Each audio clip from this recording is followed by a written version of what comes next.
Bonjour et bienvenue. L'objectif aujourd'hui est assez simple, acquérir tous les outils nécessaires pour parler d'un spectacle en français avec aisance.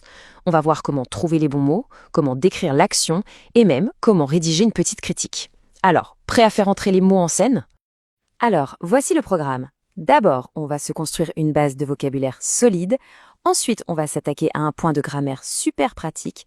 Puis, on mettra tout ça en application avec quelques exemples, avant de voir comment tout assembler pour écrire un compte-rendu. Allez, on y va! Première étape, donc, les fondations. On se crée une sorte de boîte à outils avec les mots essentiels, ceux qui vont nous servir à décrire n'importe quel type de performance. Commençons par le qui fait quoi. Sur scène, bien sûr, on a les acteurs qui font partie d'une troupe de théâtre. Leurs actions, ils interprètent un rôle, ils se déplacent. En coulisses, il y a le metteur en scène, celui qui dirige tout. Et dans la salle, il y a les spectateurs qui, à la fin, vont applaudir. Ok, maintenant, de quoi est fait un spectacle? Il y a des éléments très visuels, comme le décor ou les costumes. Et puis, il y a des choses plus impalpables. La musique, par exemple, qui contribue énormément à l'ambiance. Et bien sûr, il existe plein de types de spectacles. Un concert, une pièce de théâtre, un numéro de cirque ou encore de la danse. Alors ça, c'est la phrase parfaite quand on est complètement bluffé. C'est court, c'est direct et ça dit tout de l'admiration qu'on a pour le travail des artistes. Vraiment une expression très forte.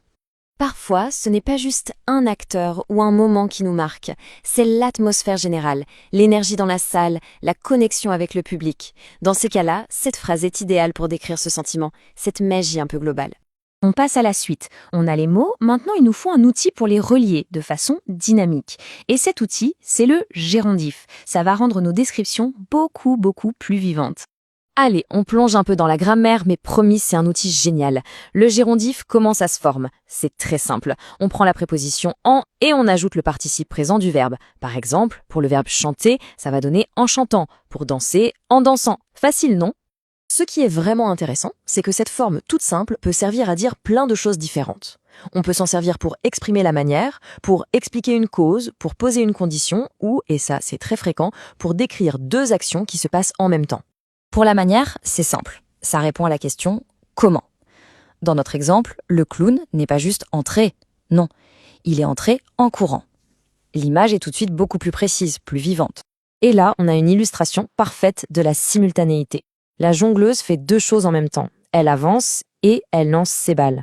Le gérondif permet de lier ces deux actions dans une seule phrase, ce qui la rend bien plus fluide. Bon, la théorie c'est bien, mais rien ne vaut la pratique pour que ça rentre vraiment. Alors, on va tester tout ça avec quelques petits exercices rapides. On commence avec un petit test de vocabulaire. Qui est-ce qui applaudit à la fin d'une représentation? On en a parlé il y a quelques minutes. Eh oui, bien sûr! Ce sont les spectateurs, le public. Bravo si on avait trouvé la réponse. Maintenant, un peu de grammaire. On a deux actions simultanées ici. Comment est-ce qu'on pourrait les fusionner en une seule phrase plus élégante, grâce au gérondif? Et voilà, on voit tout de suite comme la phrase sonne plus naturelle, non? En écoutant, connecte les deux idées de façon très fluide. C'est beaucoup plus joli que deux phrases séparées. Ici, on cherche à exprimer la cause. Pourquoi s'est-il blessé?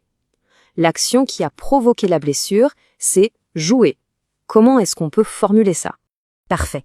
Il s'est blessé parce qu'il jouait ou pendant qu'il jouait. L'action de jouer est la cause directe. Le gérondif est vraiment parfait pour exprimer ce lien logique. Allez, on arrive à notre objectif final. On a le vocabulaire, on a l'outil grammatical. Maintenant, on assemble tout ça pour voir comment on peut rédiger un vrai compte-rendu de spectacle. Pour rédiger une critique, pas besoin de se compliquer la vie. Une structure simple en 3 temps, ça marche toujours très bien. D'abord, une petite intro pour dire de quel spectacle on parle.